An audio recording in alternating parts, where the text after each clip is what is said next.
Okay, you're on stream right now. Hello, hello, hello. Hi. Hi, Yes. folks. Could you tell me your favorite color? I don't have a favorite color that I'm willing to share with you. Oh! No, there's a reason for that, actually. The reason I don't share much details about my personal likes and Oh! dislikes is I'd much rather you be interested in my character, because I think it's way more interesting Oh. to know what my characters like to drink or eat, or the music they listen to. Oh, I love that. The answer you gave me has been the most interesting so far, followed by the person who gave me the answer that their favorite color was gray. When you create a character as an actor, you know, you're not just looking at the script and the facts of the script and the dialogue. You're also, I feel, you also have to start creating for yourself the sense of their life based on the facts of the script, but also your intuition and your exploration of the character. So things like, how do they get up in the morning? What's the first thing they do? This is all method acting technique, which is my background. It deepens the experience. I think Yeah. With this in mind, whenever you perform a character, and especially since you take like so much detail, does it ever linger some of the mannerisms from your characters? Occasionally it does, yeah. I think especially if it's been a really enjoyable, exciting job, which a lot of mine I'm really glad to say are. You do get a bit of a come down where you're trying to shake the character off a little bit. There's some things about certain characters I've taken on a little bit too much. I do, some of my laughter turns into Astarions sometimes, which is a bit funny. I played cute. An ape. Sorry? Yeah, I played an ape once, which there's certain mannerisms that he had that had lingered when I'm getting really pissed off about some things, which doesn't happen very often. But I do find myself sort of doing things that my ape used to do, which is really funny when I get really annoyed. Yeah, so like little things like that. I think the important thing is, though, like with any character, is again going back to how I started the stream with you, is that the character comes first and foremost and should be front and center. Yeah. So if things do linger, you kind of have to remember it's their life you're portraying, not yours. Yeah. So there's a lot of stuff that you might linger a little bit, but they become habits. But then you can shake them off eventually, I think. Nice. Yeah. Which has been the weirdest character you had to do? Oh, okay. It was still really fun and really enjoyable, but I got to play a mutant fish in a tank. Oh, I have a picture, Fibonacci. I actually had a picture prepared because I was going to ask you about Fibonacci. Fibonacci is in Warframe, right? Yes, and there was TennoCon a few days ago. I got to see that. Fibonacci, I will be honest with you, I had no idea it was you.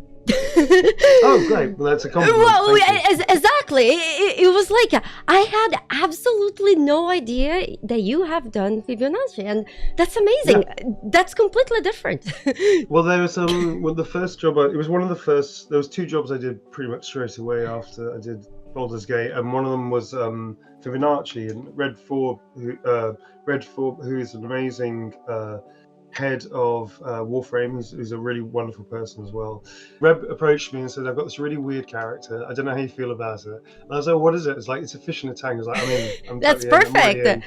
Yeah. Because I like to stretch myself. I like to play. I like to do different roles all the time. I'm not like, for instance, I'd love to play Astarion again. Yeah. But I wouldn't necessarily enjoy playing an Astarion-like character. Oh, I see. But I also had people approach me saying, "Oh, you know, this character is just like Astarion. Would you like to play it?" I was like, not really, no. Yeah, you already did that, right? So you wouldn't need to. Yeah, exactly. How do you feel about playing a washing machine that people could romance and date? Drysdale was fun. Drysdale was really fun. Ray Chase is a friend of mine. And a lot of our friends are in his game, which is amazing. And the game is hysterical. It's a brilliant game. Date Everything, if you don't know what I'm talking about. Date Everything is a game where you can date your furniture and the air in the house. It's a really silly game. So I had a great time on it. It's similar accent territory because he's got like a more broader RP. Whereas Astarion is high inflected British accents. They sound similar, they are different, they're quite similar. But we wanted to make sure that he wasn't going to fall into the Astarion trope too much. So I based him on an actor called Rick Mail, who does this wonderful character called Lord Flashheart. In Blackadder, yeah. So there was sort of like enough fun that was fundamentally different. He's a bit of a dummy as well. He's a couple of sandwiches short of a picnic. Do you know what I mean? So he's not the smartest kid. Yeah. So for me, it was like enough of a jump away from Astarion that it was like a great role to play. It was really fun. But yeah, I tend to look for lots of different interesting things because I think the danger, especially in film and TV, the danger always is that people end up playing the same role again. Yeah, yeah. Because people like them playing that role. Whereas I think for game actors or actors that specialize in game, like myself, doing performance capture and voice work, we get to take our faces off, which means we get to be more of a character actors, which means we get to play the characters we'd probably never get given in live action. It also strikes me as you being the kind of person who likes to be out of your comfort zone, makes things more interesting for you. Very, very much so. I'm not adverse to risk taking. In my work, and I really like being stretched. I like being challenged. I like playing characters that are not necessarily naturally the first ones that people would think of me playing, because I don't see it as being uncomfortable. I see it as being a challenge. Yeah, and you know, it's fun to take down challenges. I have done lots of challenge runs in games. It's slightly different, but the idea, I feel like it's quite similar. With this in mind, the most recent game you have been on is Dead Take. Is that correct? Yeah. That's right, the one that came out on Friday. Yeah. And we got to play it a little bit.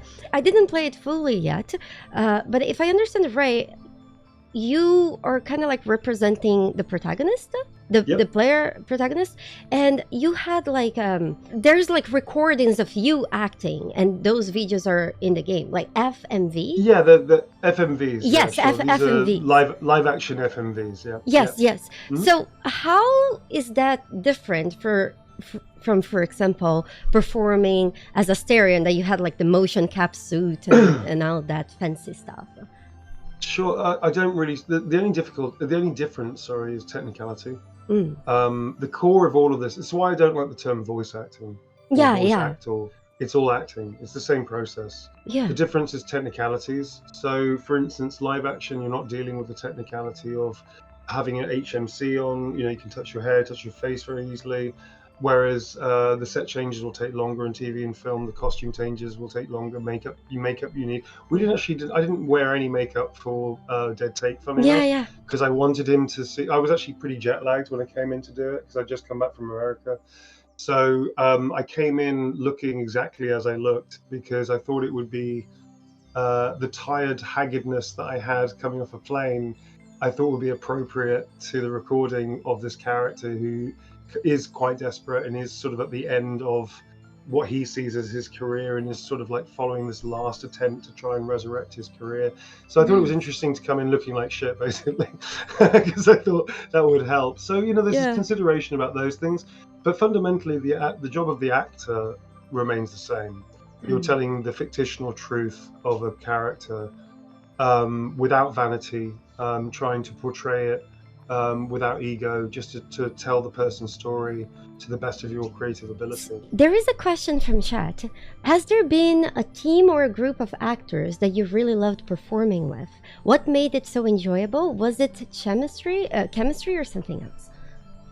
That's a really good question. There've been many times I've had. I've been very lucky. I've been in many different groups, ensembles of actors.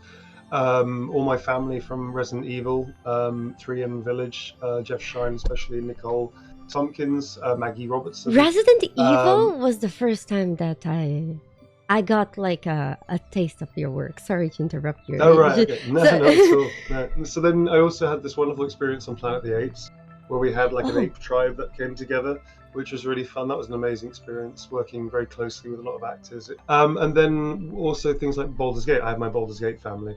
So I'm very lucky that each of the different major games that I've been a part of, where we get to work as a group, I've sort of found a new mocap family. I have a very extensive mocap family now. I really love this side of the industry because it's a much smaller part. It's a very big part of the industry, but in terms of the numbers of people going into performance capture, is relatively small compared to TV and film. So we get to know everybody, which is really nice. And actually there's a thing called the Pixel Pack, which was an incentive I'm trying to keep going, which is talking about actors against AI and actors in performance roles and our worth in games and all that kind of stuff. And all of those people are my friends, of the many friends I've made along the way in performance capture and mocap. Do you want to talk more about this AI? I don't know how to describe this new AI situation. sucks. There we go. AI shit, yeah. So I think the thing is, AI is a tool. It's a very interesting tool. When it's used as a tool, I think it's fine. Yeah. I think when it replaces people's jobs, it replaces art or artists specifically, I think it's a really stupid thing to do. I'm very much against AI in performance. You can use AI to blend things, for instance. You can use it to blend movements together, not to replace the actor, just to make it work better. So those kind of things, I see the point of. It doesn't replace a certain person's job, it just makes the job easier. But replacing actors in voice work is fucking stupid, because you don't get you don't get the happy accidents, you don't get the joy of working with somebody, you don't get the inspiration that may come out of a moment or a joke. It's also not as much fun. It doesn't work as well. It takes way longer to program AI to get it right than it is to just tell an actor one word. I've heard literal samples of AI. It sucks. It doesn't sound right. It always sounds off. It's never fun. It's boring as hell. And even if there's a point where AI becomes as quote unquote as good as live performance, who cares? I'm just not interested in people. I heard one story recently of a quote unquote artist getting really upset that they said, "You stole my AI art." For me, it's like, well, your AI scraped the work of many different artists in the last 100 years. Why the fuck do I give a shit about your art being stolen? Because your art you was didn't stolen respect in the first the other place. people, right? And now you want some respect. The AI program steals it in the first place. So I'm sorry, I have zero sympathy for somebody that says my AI art was stolen. It's like, you stole the art. Your art isn't made. It's a program you use that scrapes art from other people. That's a really good point. My biggest, well, not my biggest, there's lots of problems, as you have been mentioning, but AI to me, it just seems very off-putting, because it's kind of, I feel like the best way I can describe it is soulless. It's missing the heart to it. And it's like, how do I say, water in video games. Making water look realistic in video game is extremely challenging, because it's something that everyone knows how it looks. It's so basic to life that it's just incredibly hard to replicate. And I feel like in the same view is acting and anything that like human expressions and things like that. Actors, they study and they train for years to get to the point that they are. So just mimicking it via AI, I'm not even sure how possible it would be. Even if you can use AI to make this incredible quote-unquote performance, why would you want to miss out on the joy of working with people? I know. Why would you want to miss out on the joy of collaboration? Because it's not just about making the art. It's also about the experience all these people have together, which ultimately, if you set up the environment in a really positive, happy space, can be an incredibly thrilling and wonderful experience. And to take people, also on top of that, all these people that are under threat have been working for years. They may have families to support. They need to support themselves. They want to pass on the knowledge to other people so that they can also have these wonderful experiences and have an amazing life, doing something that they are not only passionate about, but also can really offer up and move people in entertainment. So, whatever people think about AI, that's their business, each to their own. You have your own, people can have their own opinion. I would never call anybody bad for using AI for performance, whatever. I don't agree with it, and I don't want to be a part of something of that. And I would definitely say you cannot use me in AI. If you scrape my stuff, that's going to be an issue. Which people have tried to do already. So, man, it's like, I mean, the endeavor is sometimes the journey is as much as the destination. Do you know what I mean? I absolutely do. The thing about, like, also the joys of hanging out with people is that you also make history, and you also, how do I say this? I find that you as an actor, you have a lot of experience in certain things that sometimes a person that's hiring you might not have the same experience. So you can have like that feedback, that bouncing ideas off each other that, for example, AI wouldn't be able to. AI won't give you the feedback. It will give you the immediate result, and then you have to tweak and tweak and tweak and tweak and tweak and tweak. Whereas I can say to an actor, just take the edge off that. Yeah. And that might be the only note, and we just do it again, and they just take the edge off a certain word or a certain sentence or the whole thing, and they give you exactly what they want through intuition and feeling. And often is the case as a director, they give you better than what you thought you wanted. That's good. You know what I mean? That's awesome. Yeah, so that's the great thing when you do the casting right. You get people that will actually give you something you didn't expect, and it's better than what you had in mind. And that's the other thing as well. You get to, as a director, you get to make that call. Do you have any fun memories working with Astarion? Yeah. If you want to share any fun memories and things like that. To be honest with you, I had 4.5 years of fun memories. It's like I didn't have a bad day in the voice. I had 2 burnout days, which were physically, my body just went to pieces, which wasn't a problem. It was just I couldn't work. I was just completely screwed. But I had 4.5 years of amazing memories. I've made some lifelong friends. And I have this incredible game. I'm very thankful to Larian for casting me. Very thankful for Pit Stop for being such great people to work with. Very thankful to my fellow castmates for making it so much fun and having so much time to hang out and enjoy each other and just really have fun. This has been a dream project from start to finish. I didn't have a bad time. I had an amazing time. So do I have a specific memory? I've got thousands of memories. I will say I especially loved working with Stephen Rooney, who was the writer of Astarion, and being able to be a vessel for his words and his idea and his character was an amazing privilege. I'm really enjoying doing the live shows that we've been doing. Those are great memories. Oh, yes. Those have been lovely. The particular scene that I find that there was 2 scenes actually, but you only get to see one or the other in Baldur's Gate, is the conclusion of the Astarion quest of when you're facing Cazador.